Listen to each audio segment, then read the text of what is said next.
Et le début, c'est qu'un enfant vient de naître et il a absolument besoin de sa mère.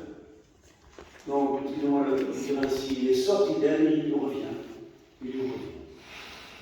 Parce qu'elle prend soin de lui, elle le nourrit, et donne tout ce qui lui convient.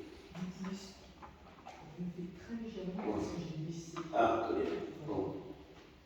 Alors, autre idée, eh bien, c'est une histoire racontée, et je l'ai lu 2 fois, des hommes agonisants sur les champs de bataille, abandonnés par leurs collègues parce qu'ils sont sur les mitrailles, n'est-ce pas?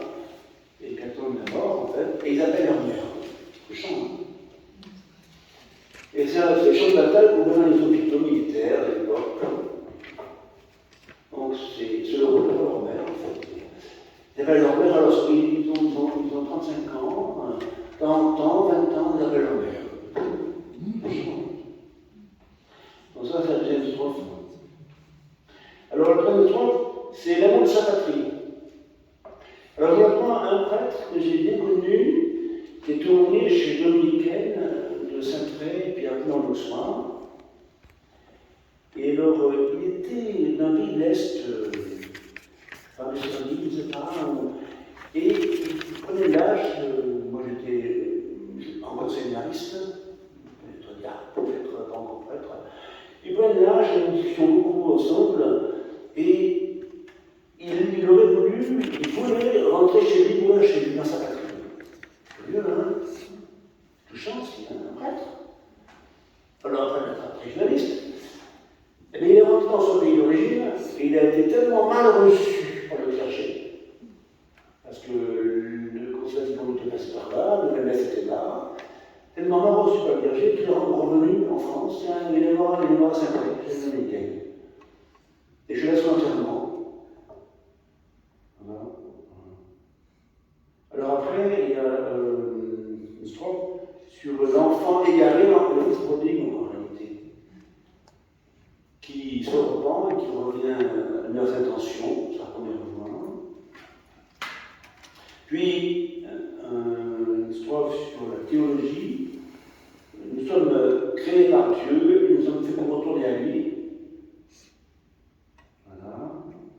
Et enfin, nous arrivons à l'Évangile, qui nous apprend à rajeunir. À rajeunir.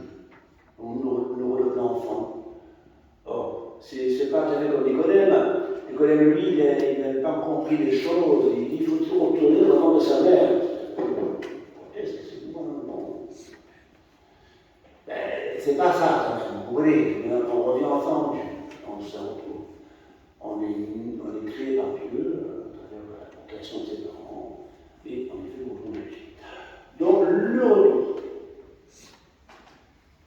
Enfant tout juste né, vous cherchez à rejoindre l'habitacle et le cœur d'où vous êtes venu, car le sein maternel vous distille la vaincre aux marches d'un destin unique et méconnu.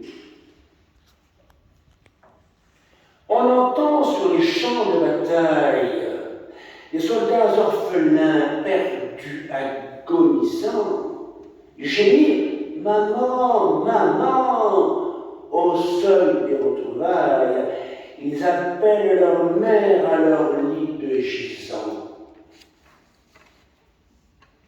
Toute âme de terre est à jamais pétrie. L'on séparait toujours serait la dépourvoir. Je pense à l'exilé qui pleure sa patrie, qui, pour mourir heureux, espère la revoir. Le prodigue égaré, souvent dans la vieillesse, à sa première voix acquiesce et la reprend. Il revient au bercail, ému dans sa détresse. L'opprobre du péché, par elle, se comprend. Par nature, un effet incline vers sa cause. L'homme à son créateur se pressant ordonné, la vie anagogique, un en métamorphose, alors un rédimé se dira nouveau-né. Ces retours éternels sur d'intimes théâtres, on place en l'évangile où vivre et rajeunir. Au maître de nos jours, dans la douceur des âtres, le brillant de l'amour sert-il dû revenir.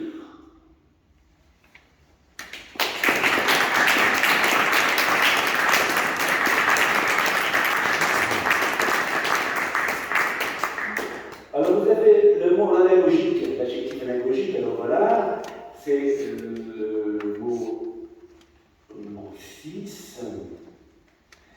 Qu'est-ce que cela veut dire? C'est un mot qui vient du grec, anagoguer, action d'emmener en haut. Ici, action d'élever l'âme vers le divin.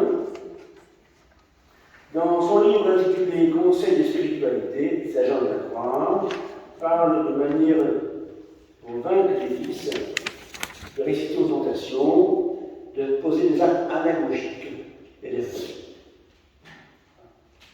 Puis d'autres, vous avez le rédimé, et vous avez le numéro 8, sa signification. Un rédimé, rédiméré, du latin, hein, racheté, sauvé. Donc un rédimé, c'est quelqu'un qui est racheté et qui est sauvé sur le nord par la grâce du Rédempteur. Maintenant, filiale piété. Nous, en même temps, foyer et fratrie. Je prends la page 90 et 91. Peut-être qu'il y a un commentaire à ce coup. Filiale piété. Vous avez un mot du latin, le septimontium. C'est au numéro 5. Cela rappelle la première fondation de Rome, qui date du 8e siècle avant Jésus-Christ, quand 7 collines, donc 7 dimensions, 7 monts, quand 7 collines, la Sium, qui ont ouvert en une ligne latine, dénommée pour cause le Septimontium. Vous allez savoir. Vous avez le mot astère, numéro 9, au sens propre, un astère est un soldat romain armé de la haste, lance, pique ou javelot, et vous verrez dans le contexte que cela signifie. Le mot léon, c'est pas très difficile, c'est un sentier étroit aménagé dans une forêt. Voilà, et le reste ne pose pas vraiment de problème. Filiale piété. Acquitte envers ta mère une reconnaissance toute marquée au sceau de l'immortalité. Elle accueillit pour toi ce don de l'existence que tu ne peux pas rendre en pleine égalité.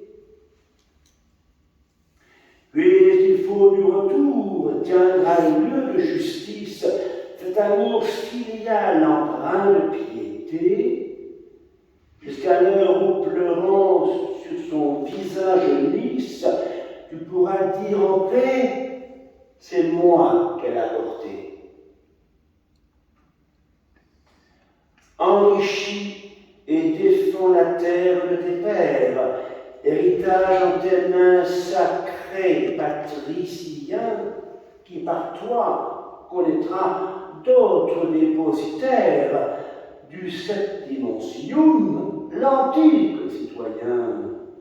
Religieux commis, Jacques élitaire, fut le nobiliaire et naturel gardien.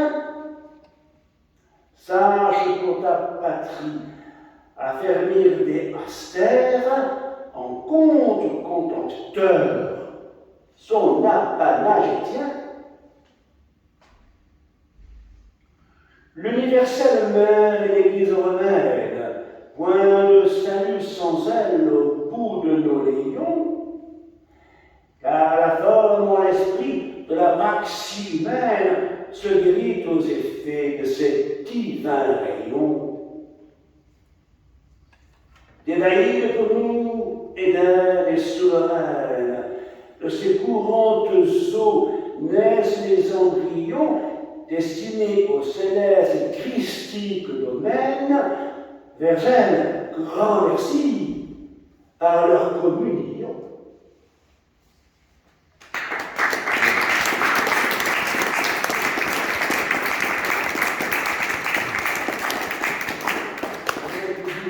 Maintenant, que signifie en praxis, c'est la note 12, en médecine, incapacité d'effectuer la coordination de certains gestes à la suite d'une lésion cérébrale.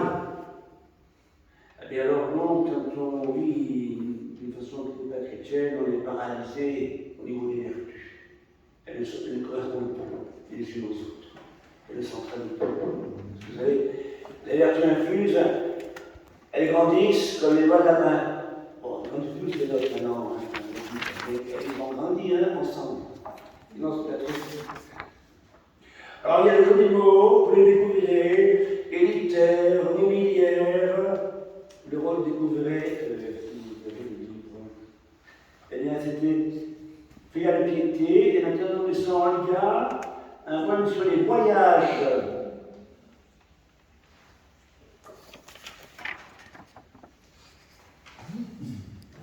Et le tome 3, qui est déjà pour la mise en page, s'appelle Inspiration du voyage. Mais il n'aura pas ce problème-là, puisque je vais en tome 2.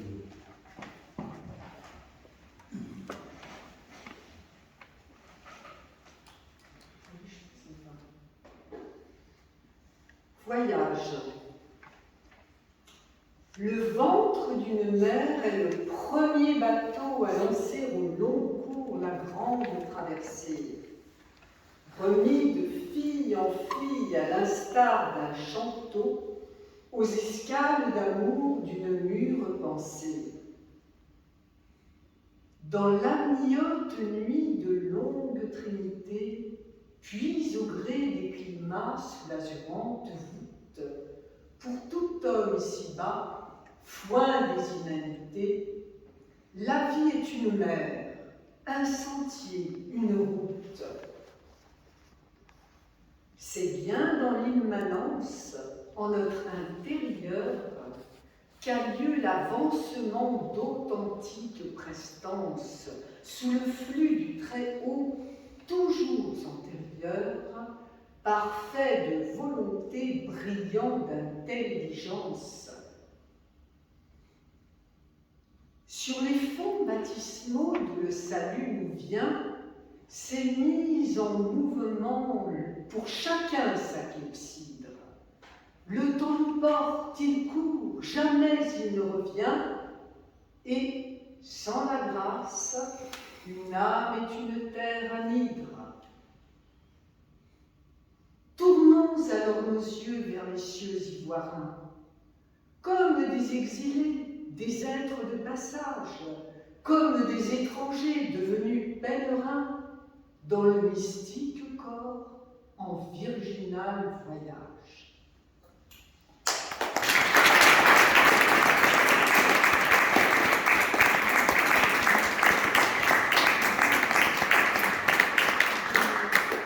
Vous avez reconnu l'épître de Saint-Pierre ce matin? Oui, c'est... À moins que vous ayez la messe à Jeanne d'Arc. Oui, la messe. C'est la messe du dimanche, elle avait l'épître de Saint-Pierre, qui nous dit que nous sommes des étrangers, des êtres de passage, des pèlerins. Donc c'est pour ça que nous disons ça dans le poème. Voulez-vous, regarde, vous trouvez la page du lexique commentaire et lire ce texte. Peut-être vous le savez, qui rime avec anhydre. Donc anhydre c'est sans eau. Et donc il y a une idée d'eau dedans. Alors écoute Claudia, elle est très pratique. Hein. C'est quelle? Oui, merci. Donc c'est la note de clepsydre. C'est la note 6. Alors voilà. Horloge. Horloge à eau, selon l'étymologie grecque, qui vole l'eau. Donc, les anciens et les horloges à eau. Et ça arrive avec un livre sans eau, justement. Voilà. Très beau mot aussi. Voilà. Dans le programme ensuite aussi. Alors, donc le programme, Ah, c'est sa mère était là. Et sa mère était là. voilà, et sa mère Était là, donc c'est, vous voyez, pas toujours. C'est un joli poème, hein. Évidemment, il aboutit, je veux dire aussi, à la Vierge Marie, et de la croix. Et sa mère était là, donc là, dans ce poème, vous trouvez beaucoup de scènes, si vous voulez, mises au point. Et sa mère était là. Il devait repartir craignant la solitude. Mais sa mère était là, forte des mots sauveurs. Courage, mon grand-fils, reprends ton altitude, lui parant le chemin des lâches et rêveurs. Il rentrait de l'hôpital, mis en convalescence, et sa mère était là dans le froid hivernal, afin qu'il aperçût l'été de sa présence, que son accueil lui fût un baume officinal.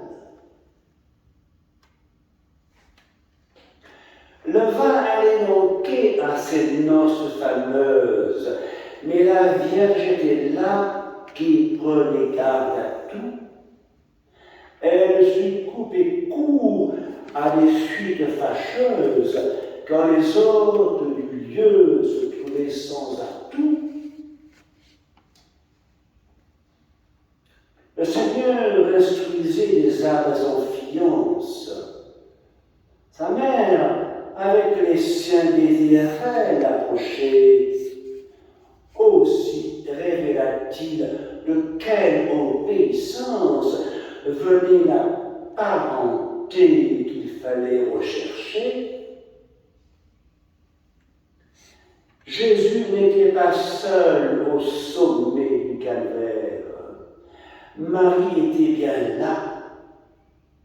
Pour eux, Édou Canon, où se trouve le Fils, se trouve aussi la mère. Pour nous, spirituels et vivants, comprenons.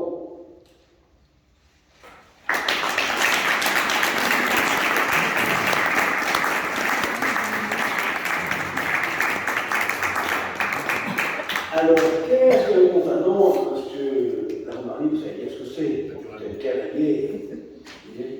Gonfanon, bandelettes en pointe pour les chevaliers, ornés de leur lance, ou encore bannière d'église à plusieurs pièces courantes. Ici, il s'agit de mettre sur nos gonfalons intérieurs de soldats du Christ roi les représentations du Christ et de la Vierge, d'après le modèle de la bannière à 2 fanons de Jeanne d'Arc. Et aujourd'hui,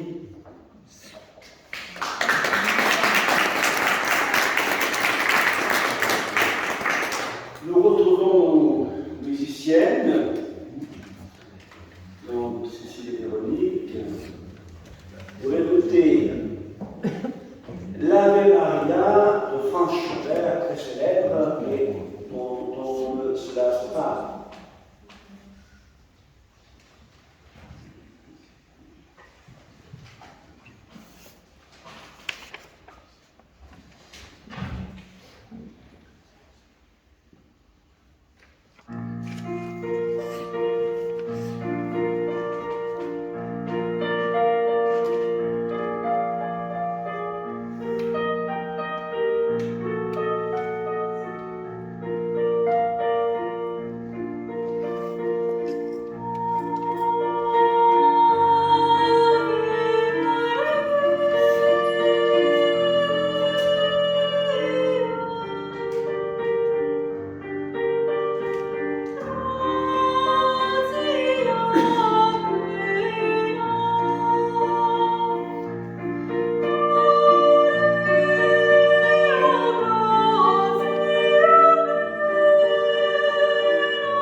bien accompagnée aussi.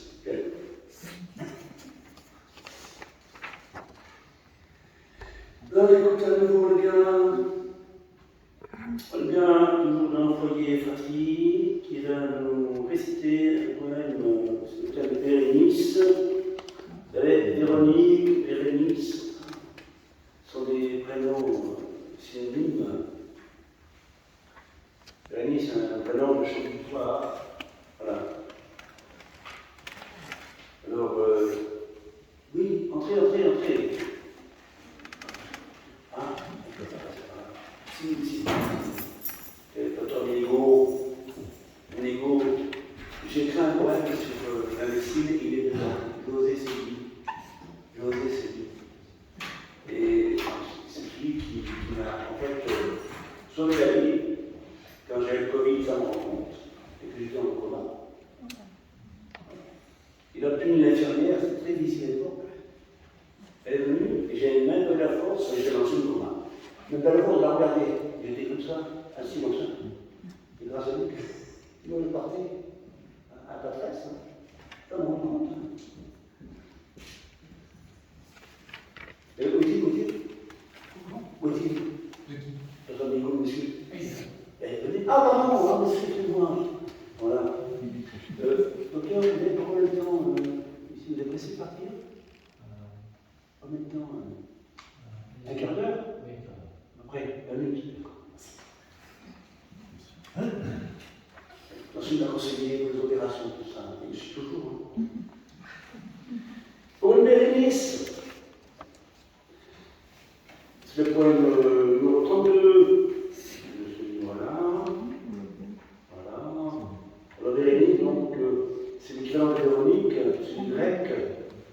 Bérénique, au Phérénique, c'est-à-dire qui apporte la victoire. Tandis que Véronique, c'est une fille véritable mage, de la Nicole, comme ça vient. Vous avez bon, l'adjectif mellifère, qui est produit du miel, ça, c'est connu. Alors, se ramontevoir, ce sera une chose. Se ramontevoir, ce sera une chose, un univers ancien. Voilà. Alors, je fais référence à un événement, non pas Saint-Paul, pas Saint-Paul. Saint-Paul, donc, qui est passé devant Bérénice et son frère pour qu'il juge son cas. Bérénice est une princesse juive et il l'aurait libéré, Saint-Paul.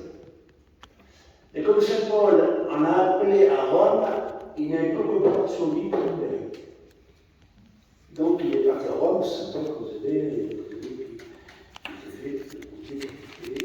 puisque les citoyens romains étaient d'égalité et non pas crucifiés.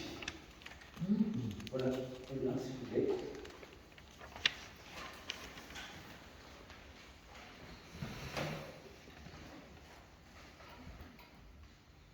Pour une Bérénice,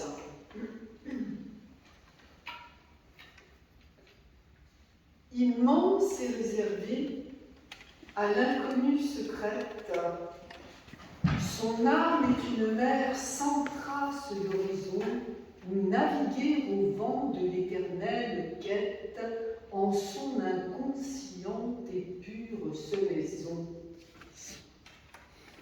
Profonde et véridique, aussi religieuse, elle est un océan qui, sans jamais dormir, de sa lame de fond souple et prodigieuse, nous porte et nous conduit au gain du raffermir.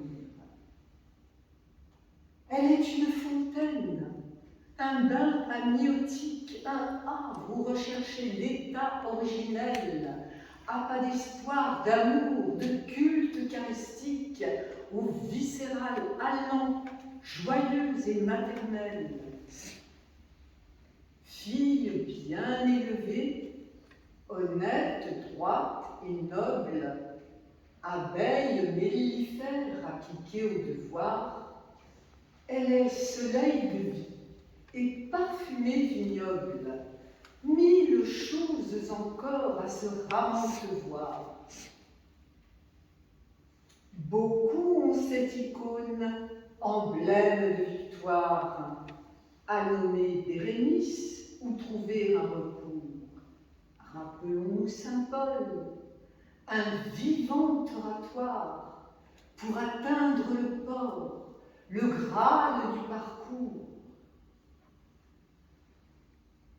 Sans défaut, la Vierge est océan, source, vigne, auban, guide et clarté. Puissent la figurer toutes les filles d'Ève, en présenter le signe par l'effet de l'amour et l'instinct dépuré.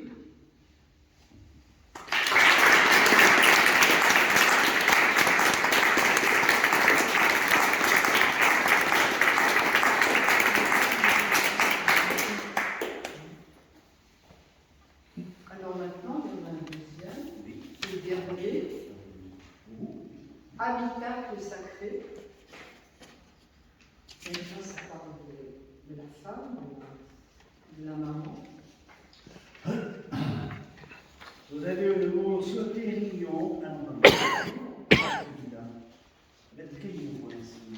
non, mais vous l'avez sur Oui, pardon. Habitacle sacré, c'est donc page 146-147. Merci. Oui, oui.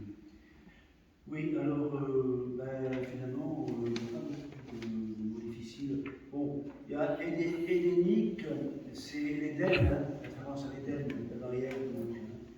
Voilà. Vous avez le verbe exaucer, alors c'est pas exaucer avec une lumière, c'est élevé. Donc avec un H, exaucer avec un H, voilà, pour le dire en question.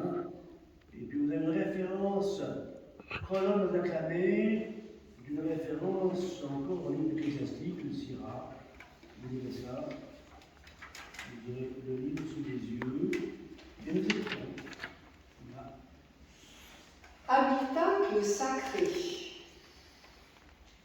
De lignage édénique, épouses admirables, le Dieu trine exauça vos fécondations dans vos nids utérins, sacrés, inviolables, par l'octroi d'un esprit fort de vocation. Dignes filles et sœurs de notre aïeul fier, sur nous, à travers vous, influente ô combien, car elle est pleinement votre commune mère, cette aide que l'on vit tout appliquée au bien.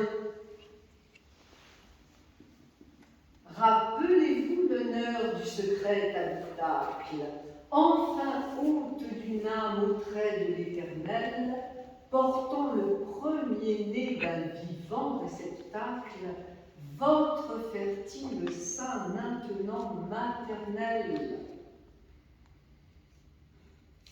Femme pleine d'allant, heureuse d'être aimée de maris généreux et bons éducateurs, l'Écriture vous dit, colonnes acclamées, puisqu'ils se font par vous sereins ordonnateurs.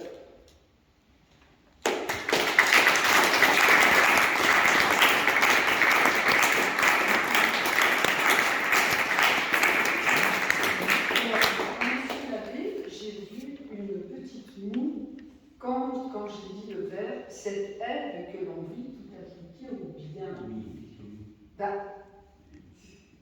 Parce que elle n'a pas fait que du bien, puisqu'elle est à la suite. Alors, Ève a commencé par faire une chose très mauvaise, c'est de succomber à la tentation du démon, et puis d'inciter son mari à faire comme elle. Et en réalité, le vendredi, c'est lui. Là, il aurait dû dire pas question, pour moi, c'est la même chose. Il était obligé de l'insulter, de la battre. Bon. Mais dans le livre de la sagesse, nous apprenons que Adam est sauvé. Adam s'est racheté. Donc, on va dire Saint Adam. Et ce n'est pas dit, mais il ne peut pas être n'importe comment. Ève aussi. J'ai connu une religieuse chrétienne qui s'appelait Ève-Marie, de notre religion. Donc Sainte Ève, c'est Annie, et c'est juste. Oui, et Ève, ça veut dire, enfin, c'est la Bon. mère des vivants. Alors en plus, dans le contexte du poème, en effet, je reprends le sens, Ève veut dire mère du vivant. Voilà. Donc elle s'est rachetée par Elle s'est rachetée, et puis les deux se sont rachetés en fait. Ah, voilà encore une éducatrice qui arrive un peu tardivement, mais on l'accueille. Alors elle, c'est un deuxième médecin. Mon deuxième médecin s'appelle Janine Dumaré. Elle est franco-vietnamienne, par son père française et par sa mère vietnamienne, que je connais aussi. Et elle est, bonjour, Janine Dumaré, vous êtes content de nous voir enfin. Vous êtes accompagnée par heureux de votre connaissance. Voilà. Allez. Et merci Olga. Alors, donc Olga a récité des poèmes qu'elle aime spécialement. Donc c'est son choix. Oui, Et moi, il y a aussi le mien est un peu universel, non, mais monsieur l'abbé ne m'a jamais rien imposé. Écoutez, de toute façon, vous me donnez l'occasion de dire ceci. J'ai eu beaucoup de personnes qui ont lu ou récité des poèmes. La première condition, c'était d'aimer mes poèmes.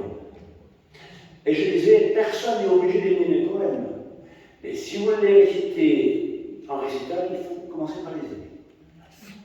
C'est ce qu'on appelle, vous comprenez. En fait, c'est-à-dire qu'on apprend aussi à aimer les poèmes en les intégrant, en les récitant sans cesse. C'est comme un conte de fées. Les enfants aiment les contes, plus on leur récite le conte et plus ils aiment le conte. Et les poèmes de l'abbé, plus on les lit et plus on les aime. Et plus on les apprend et plus on transpire dessus, parce que quand même, un petit peu, n'est-ce pas, monsieur l'abbé? En tout cas, je ne vais pas être d'accord sur le début. Plus on les lit, plus on les aime. Mais c'est vrai aussi qu'on a bien travaillé. On a bien travaillé. Voilà. Et si en fait j'arrive à dire les poèmes, c'est grâce à monsieur l'abbé. Non, vous répétez. On est par téléphone maintenant. Maintenant par téléphone. Donc, Olga récite et j'écoute. Et je corrige, comme on a dit. Et moi, je fais pareil. Ah oui. Nous allons répéter Je ensemble. me permets de corriger monsieur l'abbé et je trouve que vous avez fait du progrès.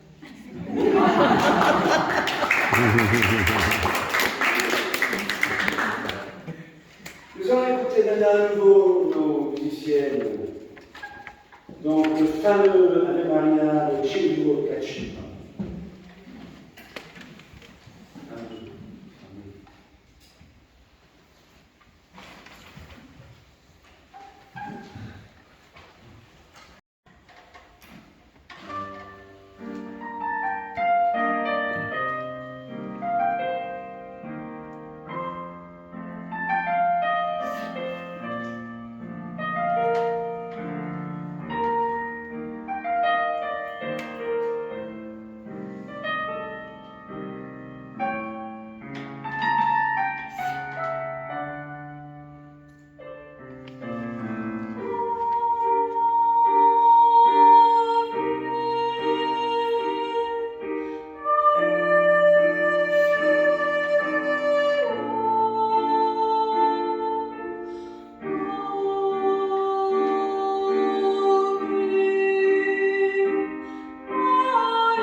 Régine Bernou, qui a écrit ce livre fondamental, je veux dire, La femme pendant au temps des cathédrales. Moi, je fais lire ce livre à mes fiancés. Vous avez deux prénoms, Marcel et Joseph. Enfin, Marcel, c'est Marcel Lefebvre, son nom, c'est Lefebvre. Joseph, c'est Saint-Bélis, Joseph Sarto. Vous avez l'adjectif olympien. Olympien, on connaît bien, c'est actif par les Jeux Olympiques. Donc, Olympien, veut dire noble, avec raison et mesure, grandeur. Dans l'Église, le monde, il en est qui grandissent tout ce que leur état contient de fonction, d'autres à l'opposé, qui toujours ramollissent les objets des pensées, l'esprit des actions. D'autres, à l'opposé, qui toujours ramollissent les objets des pensées, l'esprit des actions. Les cœurs droits fleurissaient au temps des cathédrales, la sainteté brillait lorsque la chrétienté formait et je sens bien la fatigue. Excusez-moi. Les cœurs droits fleurissaient au temps des cathédrales. La sainteté brillait lorsque la chrétienté formait et nourrissait des âmes intégrales. Vous voyez, le catholique en homme réinté. Dire pertinemment les sentences nouvelles, non pas se contenter de compilations, dire nouvellement des stances éternelles, où savoir espérer nulle diffraction, signe le premier dire en source de lumière, un Marcel, un Joseph, docteur d'acuité, incarne le second, ses merveilleuses mères, Véronique, Laurence, icône d'identité. C'est aviver le sens de toute rectitude, l'originalité ranime sous ses pas le coup sacré de l'ordre et de la certitude, affaissant à Dieu ses Olympiens à pas.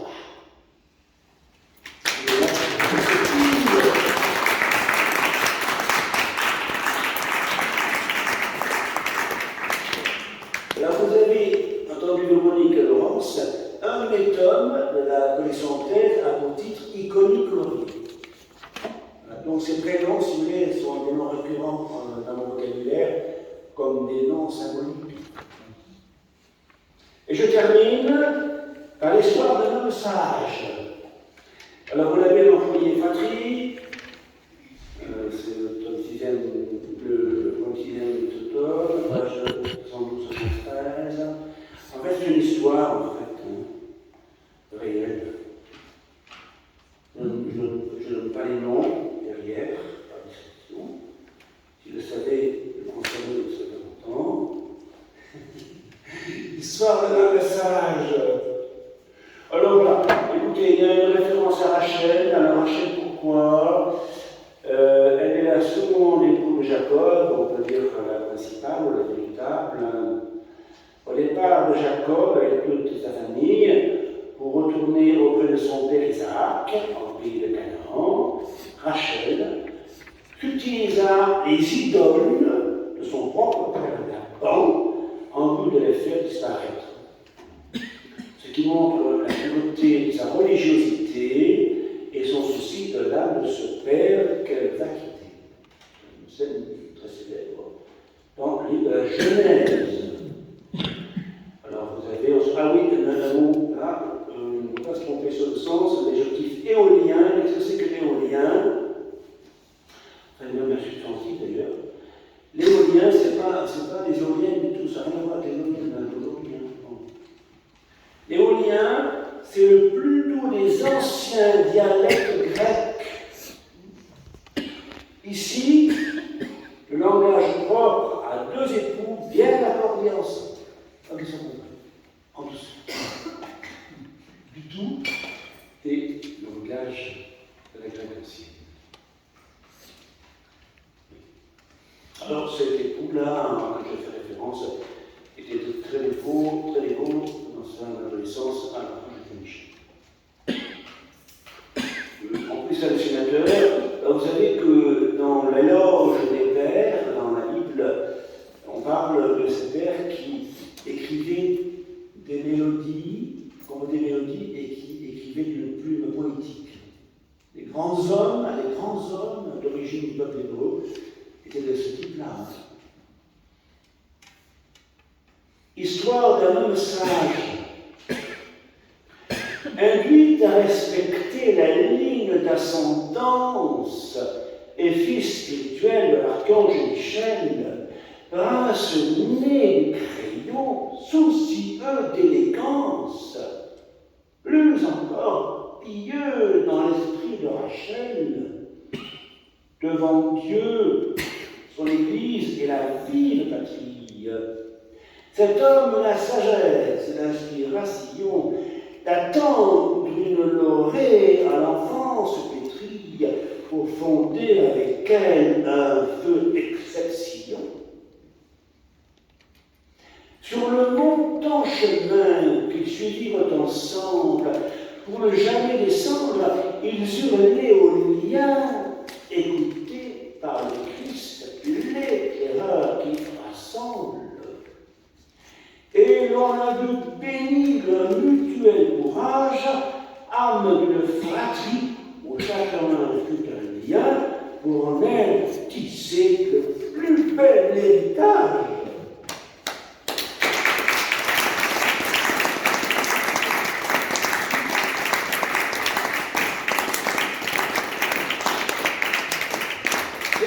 Le grand héritage que les parents laissent ne sont pas des maisons, des châteaux, des tableaux sur les enfants, et de lui. Eh bien, c'en est fini de ce récital, et je vous remercie d'être venus. Écoutez à nouveau, après 2 ans de silence, merci d'être venus pour ce 9e récital, et je vais vous donner rendez-vous au 10e. Voilà, c'est Dieu nous prête de vivre, et aux autres.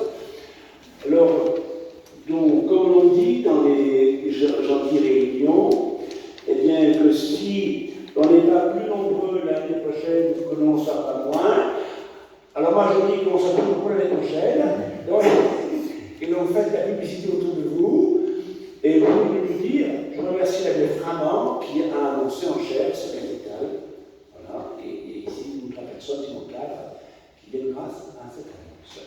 Alors maintenant, après un petit mois auprès de mon médecin, ça sera rapide, vous allez à la table de presse, là, et je vous dédicacer des ouvrages, ils sont exposés. Donc vous avez à la fois ces 2 tomes, les nouveaux, n'est-ce pas?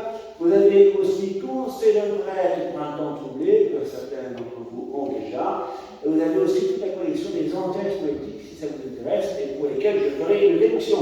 Voilà. Donc je vous rejoins, allez voir ce qui se passe là-bas. Et merci, un grand merci à notre ministre.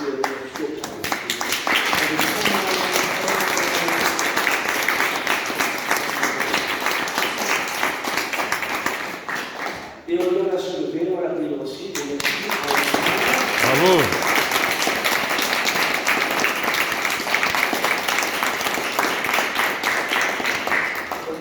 Vous l'avez compris, et d'une fidélité exemplaire, comme ambassadrice de l'Isole. Ils sont pas difficiles.